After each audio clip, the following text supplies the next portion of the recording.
Hello viewers, আসসালামু আলাইকুম। অলিস কিচেনে আপনাদের সবাইকে স্বাগতম পুরান ঢাকার বিফ তেহারি রেসিপিটা দেখার জন্য। প্রত্যেকটা বিখ্যাত খাবারের একটা সিক্রেট রেসিপি থাকে, যেটা আমরা সাধারণ জনগণ জানতে পারি না। আমি চেষ্টা করেছি আমার অভিজ্ঞতা দিয়ে আপনাদের মাঝে সেই রেসিপিটা শেয়ার করার জন্য। আমার বিশ্বাস আমার এই রেসিপিটা আপনাদের সবার অনেক ভালো লাগবে। তাহলে চলুন চলে যাই আমরা বিফ তেহারি রান্নায়। এই বিফ তেহারি রান্নার জন্য এখানে আমি 4 কাপ পোলাও চাল নিয়েছি। চিনি গুঁড়া পোলার চাল নিয়েছি, আপনারা চাইলে কালো জিরাও নিতে পারেন। আর এখানে নিয়েছি আমি 2 কেজি পরিমাণ গরুর মাংস। গরুর মাংস ঠিক এই সাইজের করে আমি কেটে নিয়েছি, খুব বেশি বড় নেইনি এবং খুব বেশি ছোটও করিনি। এবং হাড় চর্বি সহ আমি গরুর মাংস নিয়েছি। তারপর এখানে আমি ব্যবহার করছি 2 টেবিল চামচ আদা রসুন বাটা, 1/3 কাপ টক দই, তারপর দিচ্ছি আমি 1 চামচ লাল মরিচের গুঁড়া, তারপরে দিচ্ছি ঠিক 1 চামচ জিরার গুঁড়া। মাঝখানে আমি দিয়েছি 1 চামচ লবণ, কারণ লবণটা আমি পরে আবার অ্যাড করব। মাংসটা আমি খুব ভালোভাবে মেখে 30 মিনিটের জন্য ম্যারিনেট করব। বিফ তেহারির জন্য এখানে আমি খুব বেশি মশলা ব্যবহার করব না।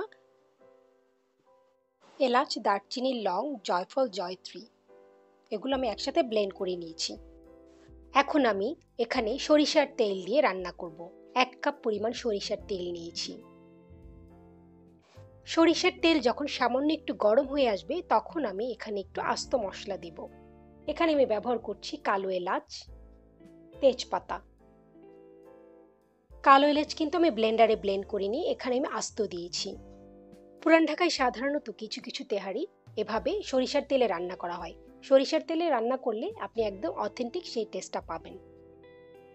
এখানে আমি 1 কাপ পরিমাণ পেঁয়াজ নিয়েছি। পেঁয়াজ যখন একটু ব্রাউন কালার হয়ে আসবে তখন আমি মাংসটা ঢেলে দেব, যেটা আমি ম্যারিনেট করে রেখেছিলাম।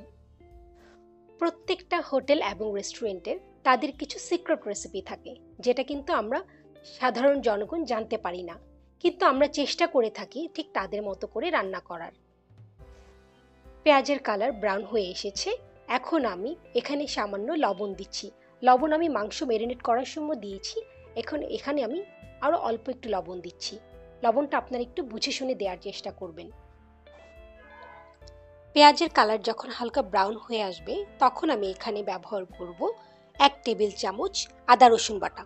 আদা রসুন বাটা আমি এখানে 1 টেবিল চামচ দিচ্ছি, কারণ মাংস ম্যারিনেট করার সময় ওখানে আমি 2-4 চামচ আদা রসুন বাটা দিয়েছিলাম। এখন আমি মাংসটা ঢেলে দিচ্ছি।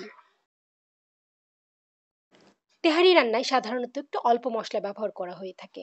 অনেকে কিন্তু না বুঝে অনেক বেশি মশলা ব্যবহার করে সেটাকে অ্যাকচুয়ালি বিরিয়ানি বানিয়ে ফেলে। মাংস দেওয়ার পর অনবরত আমি নাড়তে থাকবো এবং ঢাকনা দিয়ে আমি মাংসের পানিতেই মাংস সেদ্ধ করব। আমি এক্সট্রা পানি দিতে যাব না। আপনাদের ক্ষেত্রে যদি মাংস সেদ্ধ না হয়ে থাকে আপনারা একটু গরম পানি ব্যবহার করতে পারেন। মাংসটা কষানোর পর এখন আমি দিচ্ছি সেই তেহারি মশলাটা, যেটা আমি ব্লেন্ড করে রেখেছিলাম, আর অল্প একটু রাখছি, যেটা আমি মাংস রান্না শেষে ব্যবহার করব। মশলা দেওয়ার পর আমি মাংস ঢাকনা দিয়ে ঢেকে ঠিক অল্প আঁচে যতক্ষণ পর্যন্ত সেদ্ধ না হয় ততক্ষণ পর্যন্ত রান্না করব।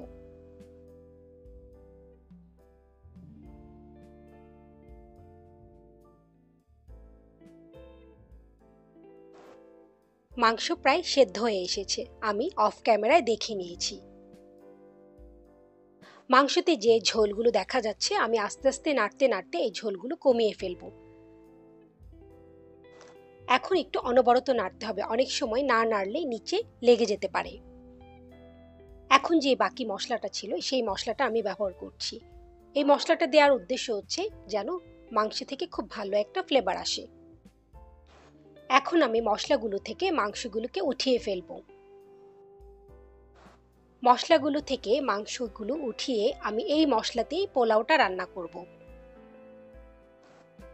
চাল দেওয়ার পর আমি খুব ভালোভাবে মশলার সাথে চালগুলোকে একটু ভালোভাবে ভেজে নেব। চাল ভাজার নিয়ম কিন্তু মোটামুটি আমরা সবাই জানি, তবে যারা একদম নতুন রান্না করছেন, নতুন রাঁধুনি, তাদের জন্য বলছি, চাল ভাজতে ভাজতে যখন একটি সনসন শব্দ হবে তখন দেখবেন যে আপনার চাল ভাজা পুরোপুরি হয়ে গিয়েছে। এখন আমি যেহেতু 4 কাপ চাল নিয়েছি, তার জন্য এখানে আমি 7 কাপ পরিমাণ গরম পানি ব্যবহার করব। ঠান্ডা পানি দিতে যাবেন না, তাহলে কিন্তু আপনার তেহারি কখনোই ভালো হবে না, চালগুলো নষ্ট হয়ে যাবে। এখন আমি খুব ভালোভাবে নেড়ে একটু পানি শুকানোর জন্য ওয়েট করব।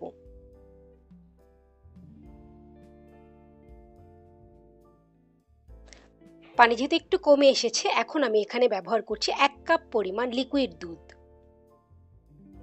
দুধ ব্যবহার করলে তেহারি ফ্লেভারটা অনেকটা ভালো আসে। এখন আমি যে উঠিয়ে রাখা মাংসগুলো চালের মধ্যে দিয়ে দিচ্ছি। চাল এবং মাংস একসাথে খুব ভালোভাবে মিশিয়ে দেব। ব্যবহার করছি এখানে 6-7টি কাঁচামরিচ। তারপর এখানে আমি দিচ্ছি 2 টেবিল চামচ কেওড়া জল। কেওড়া জল দেওয়ার পর আমি এখন ঢাকনা দিয়ে ঠিক 15 মিনিটের জন্য রান্না করব। 15 মিনিট পর ফিরে আসলাম।